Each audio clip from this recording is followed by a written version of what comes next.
In the beginning, when I was first growing the business and first getting it off the ground, I was definitely, work-life balance was less of a reality because I just had to work constantly in order to keep the lights on. But now at a different stage, for me, it's really about shutting things off.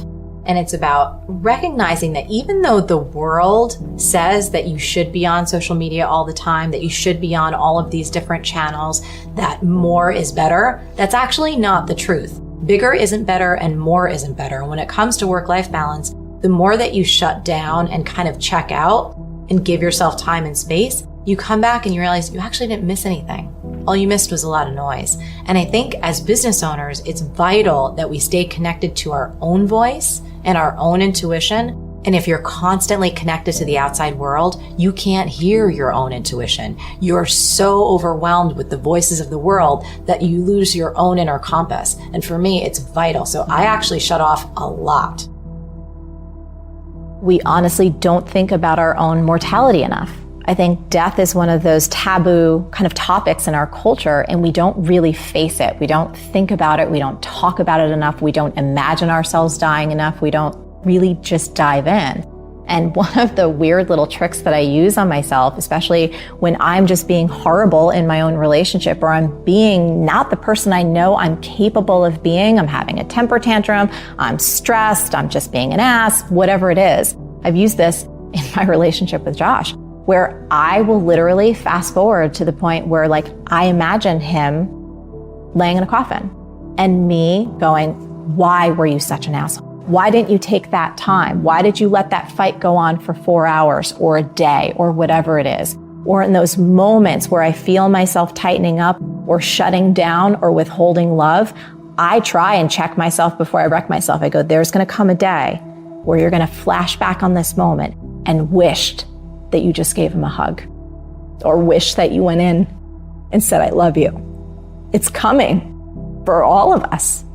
So if you can remember that now, you change everything.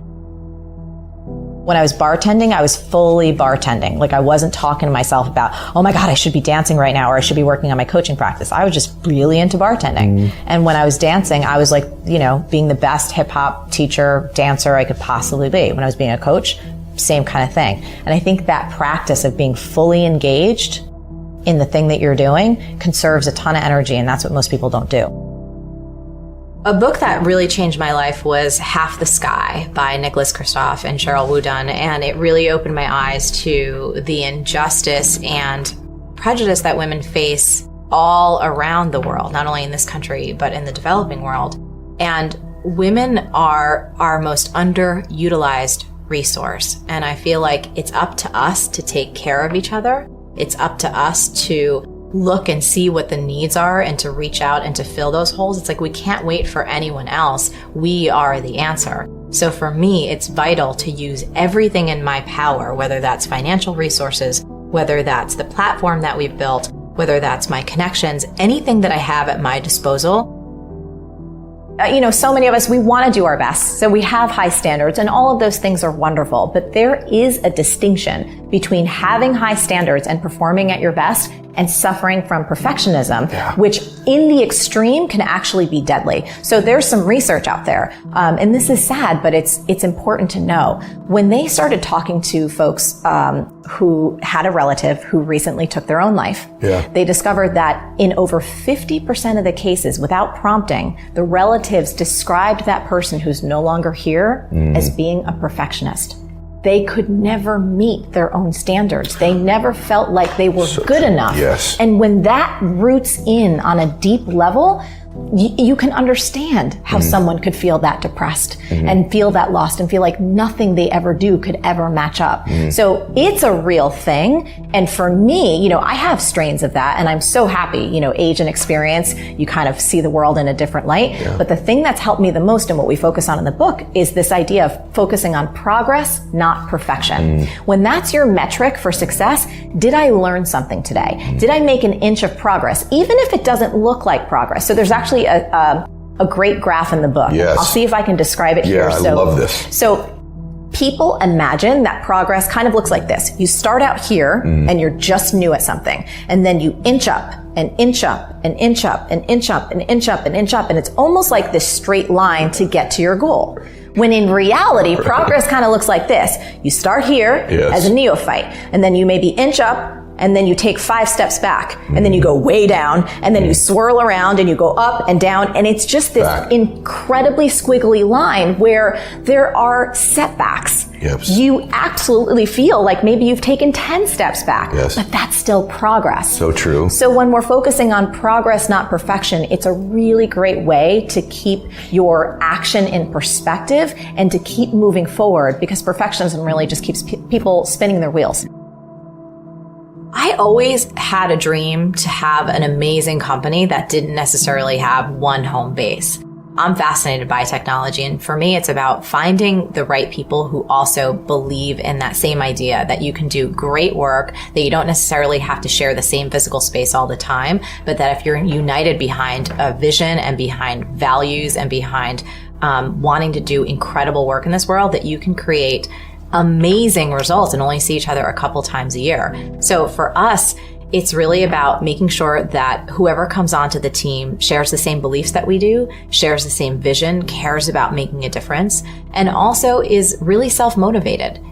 Just because I'm the CEO of my company, everyone else in the company is very entrepreneurial. They might not want to run a company themselves, but they're self-starters, they're completely motivated, they're always looking for ways to solve problems, they have an attention on the bottom line, and they want to create huge change in this world. If you had to give someone who's recently graduating from our program a piece of advice, what would you say? I would say to learn and to execute on your unique vision. Define success for yourself. Figure out what that means to you. Don't get taken over by the world's definition of success or your family's or what your friends are doing or what anyone says that equals success. Once you can get clear on that vision, then you need to create a plan to make that come to life and to prioritize. I think one of the biggest tragedies of our time is I hear so many people from every walk of life, health coaches all over, feeling so overwhelmed and overworked, and there's so much that they can do that they feel paralyzed. Well, I don't know what to do first, or how do I make all of this happen? And I think that we all need to take a few steps back and start to get clear on our own vision for success and then actually prioritize making that come to life, because then it gives you such clarity and such freedom, and all of that static and the overwhelm starts to fall away. When we love what we do and when we're passionate about something, we almost have this sense of guilt about being paid for it. We shouldn't be paid for it. We can't ask for money. Oh, I'll just do it this one time. Oh, I can't charge that much. I'm taking advantage of someone else. And so there's a lot of sometimes subconscious, sometimes just deeply lodged beliefs about our own worth and money and being paid for something that we're really good at. That is important that we investigate, that we challenge, and that we choose our own beliefs around money. Because money is this incredible thing, and a lot of women, a lot of people in general, but especially women, there's a lot of conflict. Part of us wants more, and part of us feels guilty or greedy for wanting it, and like we're bad, or somehow that makes us, I don't know, less spiritual, less soulful, less authentic. And I think that's total BS. I think money is amazing. It is the most incredible tool that you can use not only to take care of yourself and your family, but more importantly, that you can funnel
ideas and causes and real problems in this world that take resources to help fix.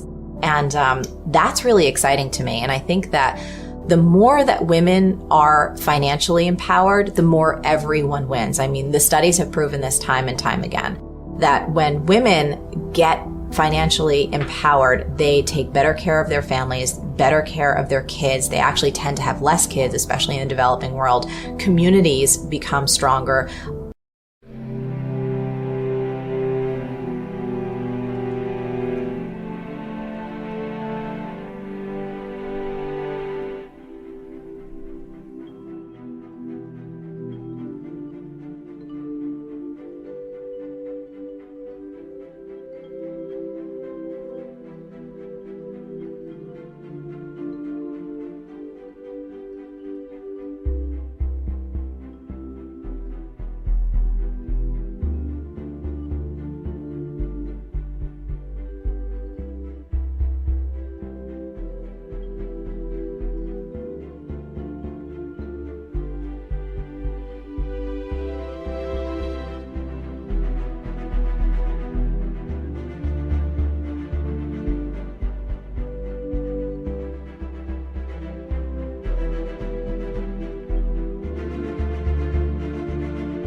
Nations become stronger, and really the whole global economy is going to come stronger. So I get really fired up about women owning what they're worth, getting very comfortable with money, getting very comfortable asking for it, and also becoming stewards of it. Meaning, how are they spending it on a day-to-day basis?